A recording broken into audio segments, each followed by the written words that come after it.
नमस्कार सभी को। मैं राजकीय नेशनल महाविद्यालय सिरसा के हिंदी विभाग से मीनू रानी बोल रही हूँ। और हमने कल भी सूरदास जी के पदों के विषय पर चर्चा की थी, उनकी व्याख्या की थी सहप्रसंग। आज भी हम सूरदास जी के विनय एवं बाल लीला के प्रमुख पदों की सहप्रसंग व्याख्या करेंगे, उन पर चर्चा करेंगे। चलिए उनके पदों के बारे में चर्चा करते हैं। सूरदास जी, जैसे हमने कि पीछे के पदों में भी चर्चा की कि सूरदास जी भक्तिकालीन कृष्ण काव्यधारा के सर्वश्रेष्ठ कवि माने जाते हैं। और इनका जो आराध्य देव था वो कौन था? श्री कृष्ण ही था, जिसके प्रति इनकी एकनिष्ठ भावना थी, आत्मसमर्पण की भावना थी। और पहले के पदों में जो हमने चर्चा की थी वो थी विनय के पद। तो उसमें इन्होंने सूरदास जी ने अपनी भक्ति भावना का, आत्मसमर्पण भावना का बहुत सुंदर उदाहरण दिया था और मनुष्य को सचेत किया था बार बार कि मनुष्य को अभी से ही प्रभु की भक्ति में लग जाना चाहिए। इसलिए यहाँ भी कविवर सूरदास जी ने हरि भक्ति और साधु समागम को जीवन का में श्रेष्ठकर और सबसे अच्छा मानना है।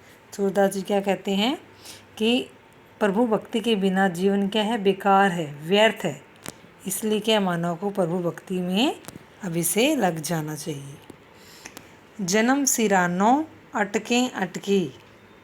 सूरदास जी क्या कहते हैं कि सिरानो बीत गया, कि जो मेरा जन्म था वो क्या अटके अटके भटकते भटकते, कि मेरा जन्म था वो इधर उधर भटकते भटकते हुए ही बीत गया, यानी कि व्यर्थ में ही चला गया, मेरा सारा जीवन व्यर्थ हो गया।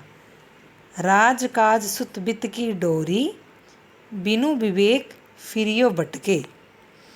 सूरदास जी क्या कहते हैं कि मैं सूरदास जी ने इन उदाहरणों के माध्यम से खुद को उदाहरण पेश किया है एक प्रकार से, कि जो मनुष्य है वो किस प्रकार संसार के मोह माया में बंधा हुआ है और प्रभु की भक्ति भावना में नहीं लगा हुआ। तो उन्होंने यहाँ खुद का ही उदाहरण पेश किया है, ना किसी के बारे में कहते हो। कहते हैं कि राजकाज सुत बित की डोरी, बिनु विवेक फिरियो भटकी।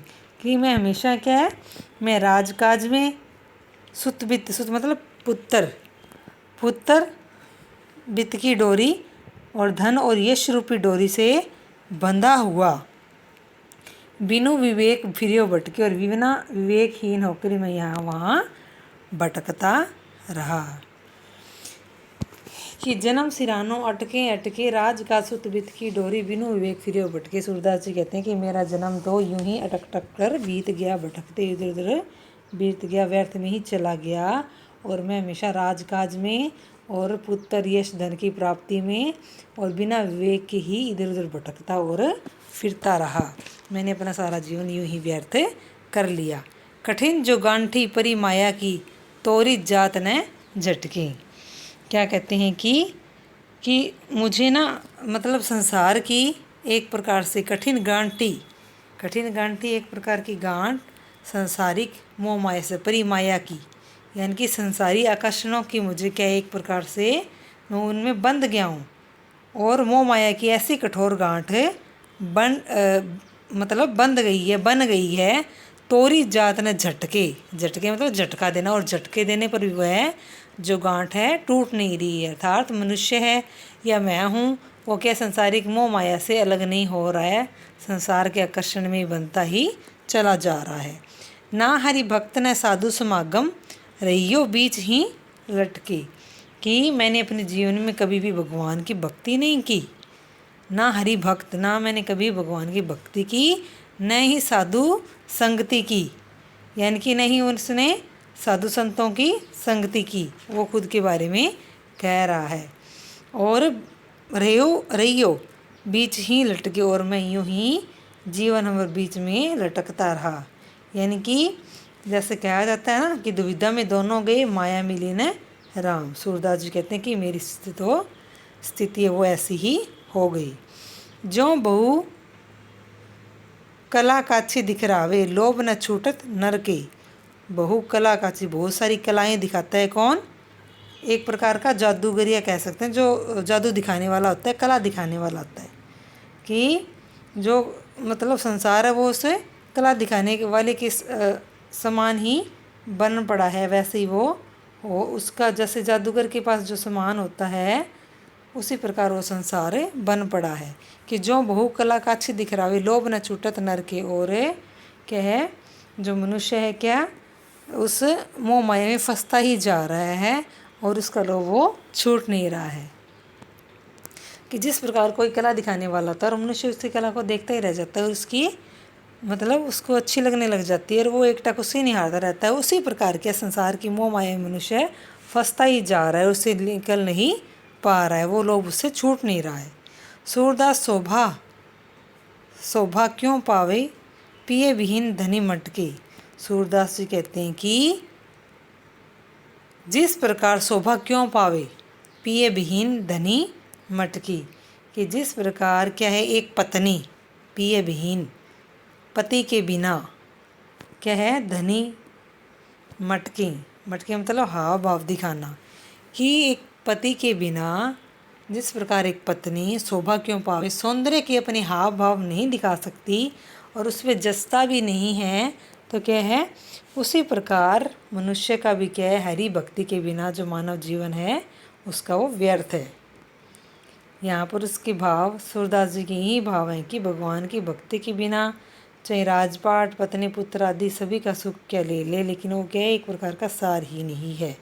सच्चा सुख तो क्या है भगवान की भक्ति से ही मिल सकता है। इसलिए कविवर सूरदास जी ने हरि भक्ति और साधु समागम को ही जीवन का सर्वश्रेष्ठ एक प्रकार का साधन या साध्य मानना है और उसी पे चलने के लिए सलाह दी है। यहाँ पर उन्होंने साहित्यिक ब्रज भाषा का भी प्रयोग किया है। आगे है मेरो मन अनंत कहाँ सुख पावे, जैसे उड़ी जहाज को पक्षी फिरी जहाज पे आवे। कि यहाँ सूरदास जी ने इस पद के माध्यम से अपनी जो श्रद्धा है वो भगवान के प्रति समर्पित की है और प्रभु को ही के अपना जीवन का आधार मानना है। कि मेरो मन अनंत कहाँ सुख पावे, कि मेरा जो मन है अनेतर मेरा मन आपको छोड़कर कहाँ सुख पा सकता है। मेरा मन अनंत मतलब अन्य जगह पर, हे प्रभु आपको छोड़कर मेरा मन कहाँ सुख पा सकता है।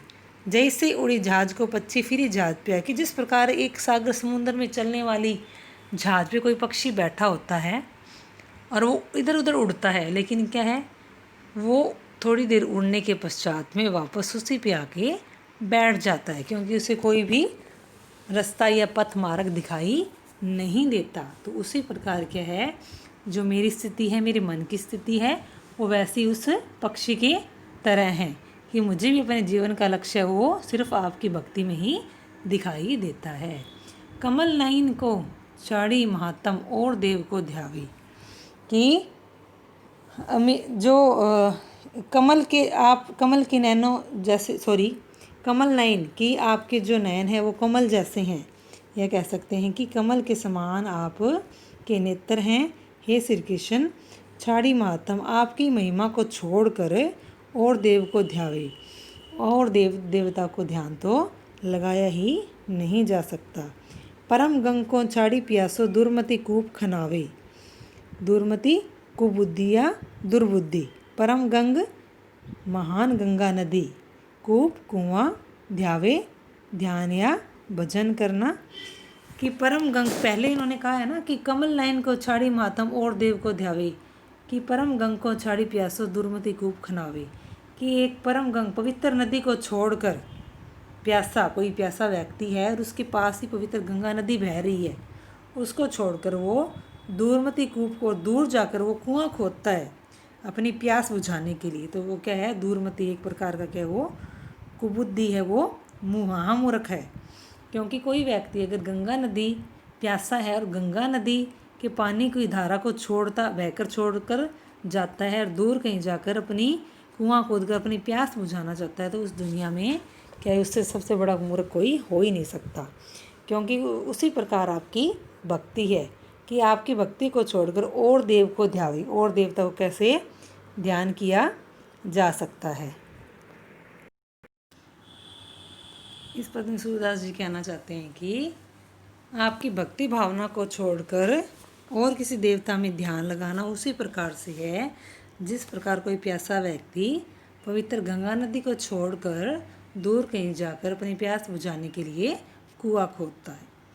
जिहि मधुकर अम्बुज रस चाख्यो, क्यों करील फल भावे। कि जिस किसी व्यक्ति ने मधुर या मीठा फल चख लिया है कि हे प्रभु, जिस साधक रूपी भंवरे ने कह सकते हैं या किसी व्यक्ति ने कमल रस का पान, अम्बुज रस कमल रस का पान कर लिया हो, क्यों करील फल भावे। फिर वो भंवरा कोई व्यक्ति उस फल को छोड़कर कड़वे केले का रस वो क्यों पीना चाहेगा, ये उसे क्यों अच्छा लगेगा। जिहि मधुकर मधुकर भंवरा। कि हे प्रभु, जिस प्रकार क्या साधुक रूपी कोई भंवरा है और कमल रस को वो पीता है तो उसका वो रसपान करता है तो क्या है, चख लेता है, तो वो उस मीठे रस को छोड़कर क्यों किसी कड़वे फल का रसपान करेगा। सूरदास प्रभु कामधेनु तजी छेरी कौन धुआवे। सूरदास जी कहते हैं कि आपकी भक्ति तो कामधेनु गाय के समान है, जो क्या सभी को आनंददायी प्रदान करती है, आनंद प्रदान करती है और सभी कामनाओं को पूर्ण करने वाली है। इसलिए छेरी क्या, बकरी। इसलिए बकरियन की देवी देवता की भक्ति रूपी बकरी को वो कौन धोना चाहेगा, यानी कि कौन प्रयत्न करना चाहेगा। यानी कि आपकी प्रभु भक्ति करने के बाद में ऐसा कोई साधक नहीं है, भक्त नहीं है जो आपको छोड़कर और किसी देवी देवता की भक्ति करना चाहेगा। इस पद में क्या है, सूरदास की श्री कृष्ण के प्रति, अपने प्रभु के प्रति अनन्य भक्ति भावना व्यक्त हुई है। इसमें इन्होंने साहित्यिक ब्रज भाषा का प्रयोग किया है और कवि की प्रभु के प्रति अटूट श्रद्धा व्यक्त हुई है। कवि ने प्रभु को ही अपना जीवन का आधार माना है। विनय के पद करने के बाद में हम करेंगे बाल लीला पद की चर्चा। इस पद के माध्यम से सूरदास जी ने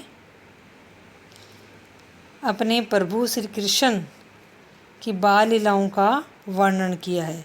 श्री कृष्ण के जन्मोत्सव से उत्पन्न आनंद का उन्होंने वर्णन किया है कि किस प्रकार कान्हा के जन्मोत्सव के अवसर पर उल्लासमय वातावरण एक प्रकार का सजीव हो उठता है, किस प्रकार लोग आनंद लेते हैं। सूरदास जी कहते हैं कि नंदराई की नवनिधि आई। नंदराई किसको कहा गया है, नंद बाबा को। कि नवनिधि या 9 निधियाँ, जिसमें पदम, महापदम, शंख, मकर, कच्छप, मुकुंद, नीलकुंद और खरव को माना गया है। उन्होंने सूरदास जी कहना चाहते हैं कि श्री कृष्ण के जन्म के रूप में नंद बाबा के घर में 9 निधियाँ आ गई हैं। माथे मुकुट, श्रवण मणि कुंडल, पीत वसन, भुजचारी सुहाई। इसमें उन्होंने उनके श्री कृष्ण के रूप सौंदर्य का नख से लेकर शिख तक वर्णन किया है। वो क्या कहते हैं कि माथे मुकुट, कान्हा के श्री कृष्ण के मस्तक पर मुकुट शोभायमान हो रहा है। श्रवण कान, मणिकुंडल यानी कि मणियों के कुंडल, उनके कानों में मणियों के कुंडल बहुत सुंदर लग रहे हैं। पीत वसन, पीले वस्त्र पहन रखे हैं उन्होंने। भुजचारी सुहाई, और उनका जो शरीर है 4 भुजाओं से सुशोभित हो रहा है। उनकी रूप सौंदर्य का वर्णन करते हुए सूरदास जी आनंदमय हो रहे हैं और उनकी महिमा का वर्णन कर रहे हैं। बाजत ताल मृदंग जंतर गति, चर्ची अर्गजा अंग चढ़ाई। क्या होता है कि मृदंग एक प्रकार का बजने वाला यंत्र, चर्ची लेप कर, अर्गजा शरीर पर कुछ लगाने वाला एक प्रकार का चंदन सुगंधित द्रव्य। सूरदास जी क्या कहते हैं कि उनके जन्मोत्सव के समय क्या है, ताल, मृदंग और अन्य प्रकार के वाद्य यंत्र बज रहे हैं। और क्या है, उसके तन पर, उनके तन पर, श्री कृष्ण के प्रभु के तन पर सुगंधित चंदन का लेप लगाया जा रहा है, जो दूर दूर तक खुशबू दे रहा है। अर्गजा अंग चढ़ाई, यानी कि सुगंधित द्रव्य को ही चंदन उनका लेप किया जा रहा है। अच्छत दूब लिए ऋषि ठाड़े, वारनी वंदन वार बंधाई। ऋषि ठाड़े खड़े हैं। अच्छत चावल, दूब, वारनी बंदनवार, आम के पत्तों की जो बंदनवार बनाई जाती है, जो द्वार पे लटकाई जाती है।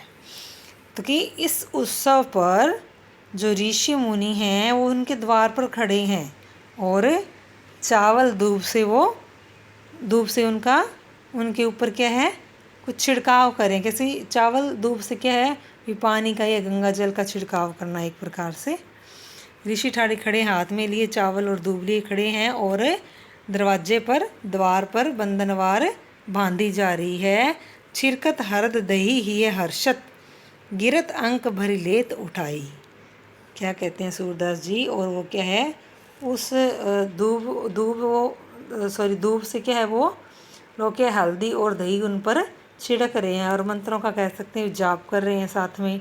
दिए ये हर्षित, और उनका हृदय वो प्रेम से, उल्लास से भर गया है। तो सूरदास जी कहते हैं गिरत अंक भरी लेत उठाई, और क्या है, और साथ में क्या है, उनकी गिरत अंक भरी लेत उठाई, और अपने गोदी में वो, अंक मतलब गोदी में, उसको जो नीचे खेल रहे हैं श्री कृष्ण बाबा, तो क्या है, उसको गोदी में लेकर वो बहुत ज़्यादा खुश हो रहे हैं। तो यहाँ पर इस पदों के माध्यम से सूरदास जी ने श्री कृष्ण के जन्मोत्सव के जो अवसर पर जो उल्लास मनाया जा रहा है नंदराज के घर, उसका बड़ा ही संजीव वर्णन उन्होंने किया है। और उस समय जो भी लोक रीतियाँ या परंपराओं का जो निर्वाह किया जा रहा है, उसका भी उन्होंने सुंदर वर्णन किया है। इस पद में भी साहित्यिक ब्रज भाषा का उन्होंने सफल प्रयोग किया है। तो आज हमने विनय के पद और बाल लीला पद के सप्रसंग व्याख्या की। आगे भी हम सूरदास जी के पदों की सप्रसंग व्याख्या करेंगे। तब तक के लिए धन्यवाद।